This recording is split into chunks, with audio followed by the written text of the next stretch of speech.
Hi guys, মই আৰ্শাদ। প্ৰথমতে good morning দেই। ফজৰৰ নামাজ পঢ়ি ঘূৰিবলৈ আহিলো অকলে অকলে। কিমান দিন এনেকৈ অকলে অকলে ঘূৰিমনো। কুঁৱলী কিমান পৰিছে, ঠাণ্ডা লাগিছে কিন্তু দেই, বাকী দিনবোৰ আছেই। ঘৰ আহি ৰুমটো চিজিল কৰিলো আৰু কোৰাণ শ্বৰীফ তিলাৱত কৰিব বহিলো। তাৰ পাছত ধুনীয়াকৈ গৰম চাহ বন এটা খাই পঢ়িব বহিলো টোপনিয়াই। আকৌ ওলালো বাইকখন লৈ ফুৰি আহো ব'লক। মানে মই আহিলো চাহ বাগিচাৰ ফালে।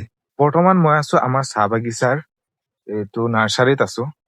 আপোনালোকে কেনেকে পুলি উঠাই প্ৰথম প্ৰচেছটো অলপমান দেখাই দিছো বাৰু। এইটো মাটি ভালদৰে মিহি কৰি ল'ব। মিহি কৰাৰ পাছত এই পাতবোৰ এনেকাকে ৰুব। পাতবোৰ ৰোৱাৰ পাছত তাৰপিছত এনেকে ধৰণে পুলি ওলাব। এই পুলিবোৰ আকৌ উঠাই মেলি এনেকে ধৰণৰ পলিথিনত মাটি দি পুলিবোৰ ৰুব। তাৰপিছত ডাঙৰ হ'ব আৰু ডাঙৰ হৈ নি বেলেগ জেগাত পুলিবোৰ ৰুব।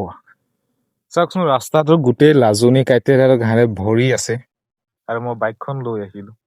গম নাপাওঁ, লৈ আহিলো আৰু।